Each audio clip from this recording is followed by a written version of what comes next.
Hey, Sarah, it's Edie Falco calling. For the past 7 years, I was known as the waitress without boundaries at a tiny little restaurant on 16th Street between 5th Avenue and Union Square West called Chat and Chew.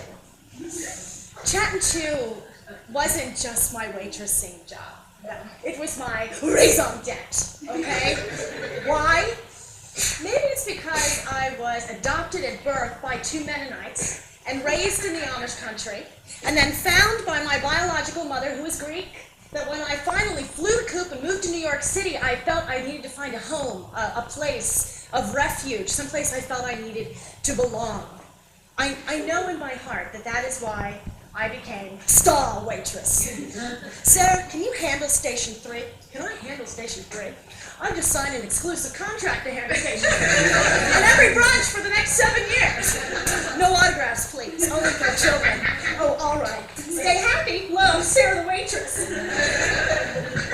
Ladies and gentlemen, I went so overboard that I made a hat for myself. It's battery operated. It lights up.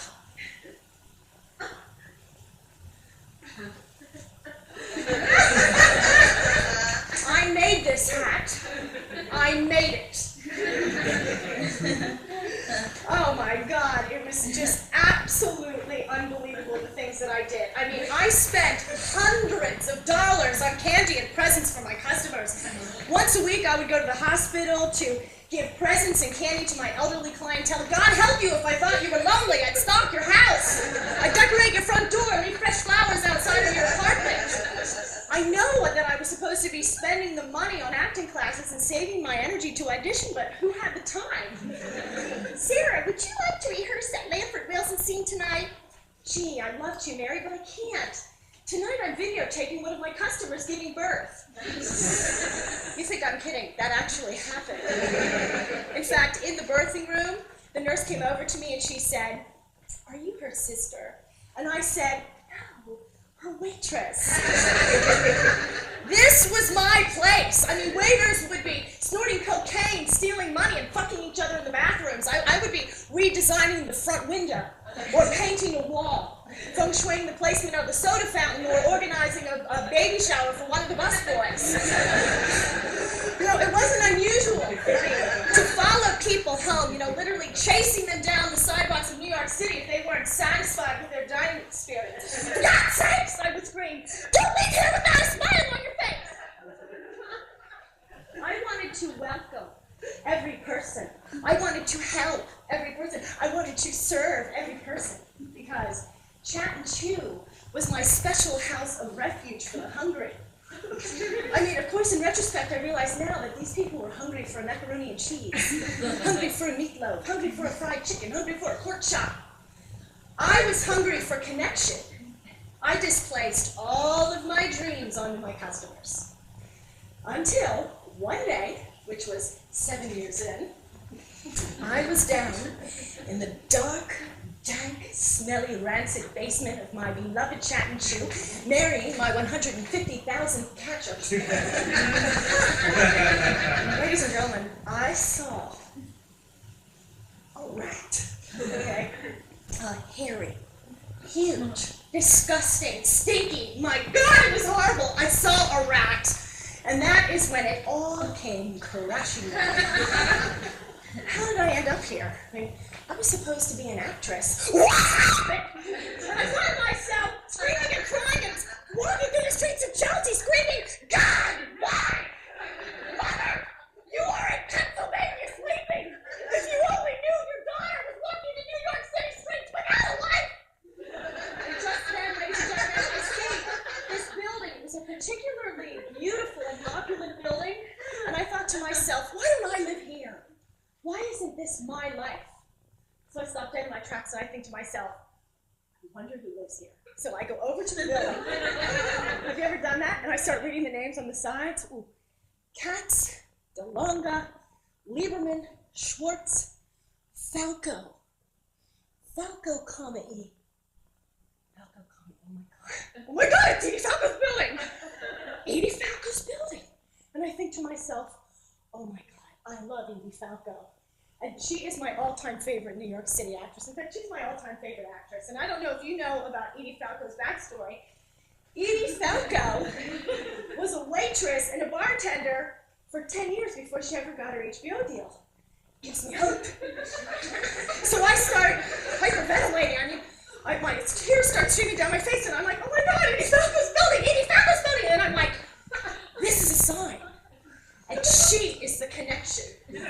And I guess I was making quite a bit of noise, and so all of a sudden, this doorman sticks his head out of the door, and he said, what's going on here? And I said, is this Edie Falco's building? And he says, oh, yes. This is Edie Falco's building. Edie Falco, good person. Edie Falco, so nice. So I think to myself, jackpot, right? I run home and I'm thinking, I'm going to write Edie Falco a letter. Ladies and gentlemen, that's what I did. I'm going to read it to you. Now, it happens to be 7 pages long. I won't spare, I won't give you all the details, but I'll give you the gist, because it's quite long. But anyway, this is what it says. Dear Miss Falco, my name is Sarah Elizabeth Greer. I have worked at Chat and Chew for several years and have been able to sustain a great happiness there because of my concept of life as service to others no matter what the job. Blah, blah, blah. Which is how I came to your street in the middle of the night feeling sorry for myself and wondering how I lost my focus, goes on and on. It was an amazing electricity that went through my body, and I realized that I had just passed the building of my absolute favorite actress, which is you, and list all her credits. I absolutely admire your qualities as a human being, many of them right here.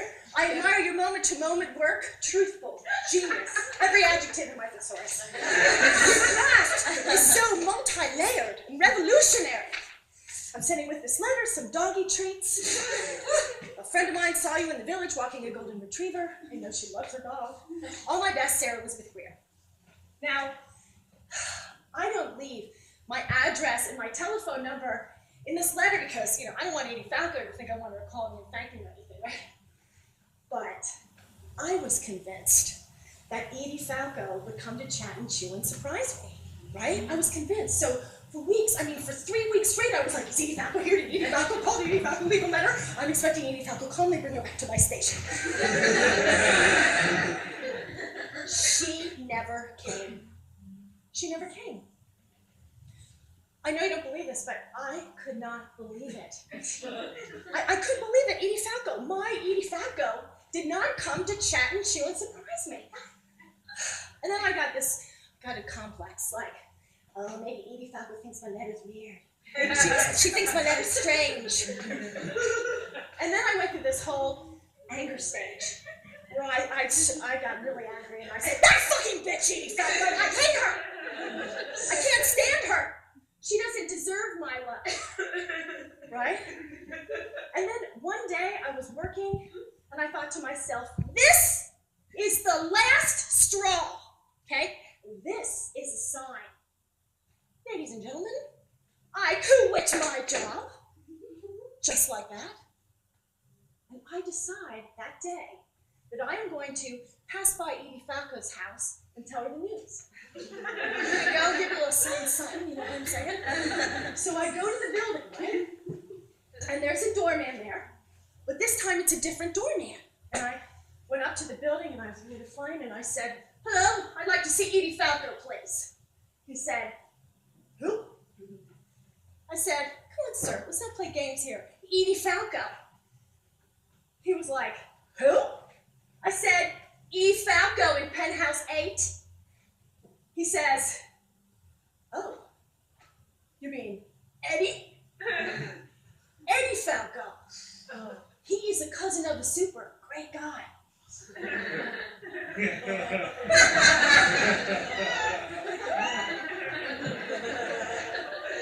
It was then that I realized that I quit my job for Edie Falco. Edie Falco changed my life.